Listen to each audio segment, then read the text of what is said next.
If we don't have free speech, then we just don't have a free country. It's as simple as that.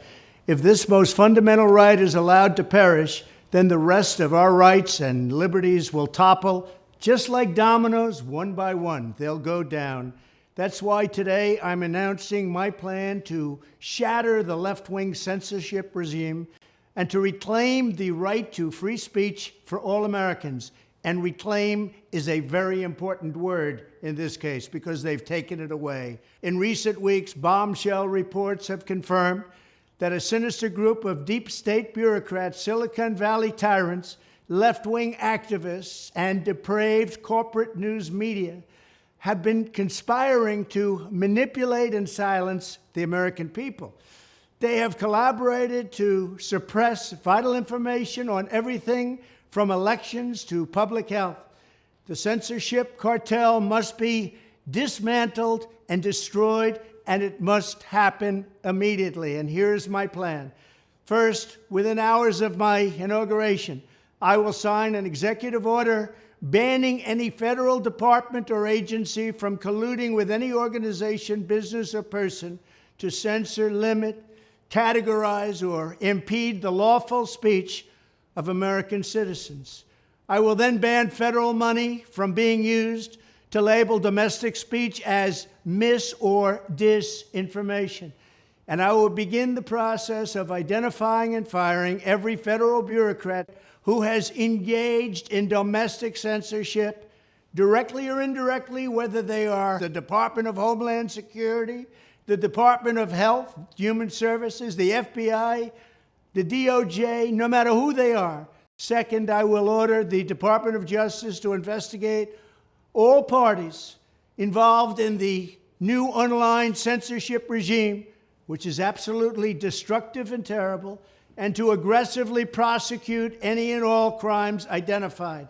These include possible violations of federal civil rights law, campaign finance laws, federal election law, securities law, and antitrust laws, the Hatch Act, and a host of other potential criminal, civil, regulatory, and constitutional offenses. To assist in these efforts, I am urging House Republicans to immediately send preservation letters, and we have to do this right now, to the Biden administration, the Biden campaign, and every Silicon Valley tech giant, ordering them not to destroy evidence of censorship. Third, upon my inauguration as president, I will ask Congress to send a bill to my desk revising Section 230 to get big online platforms out of censorship business.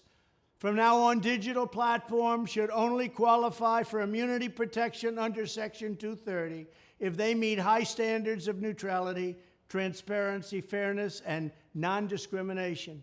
We should require these platforms to increase their efforts to take down unlawful content such as child exploitation and promoting terrorism, while dramatically curtailing their power to arbitrarily restrict lawful speech. Fourth, we need to break up the entire toxic censorship industry that has arisen under the false guise of tackling so-called mis- and disinformation. The federal government should immediately stop funding all nonprofits and academic programs that support this authoritarian project. If any U.S. university is discovered to have engaged in censorship activities or election interferences in the past, such as flagging social media content for removal of blacklisting, those universities should lose federal research dollars and federal student loan support for a period of 5 years and maybe more.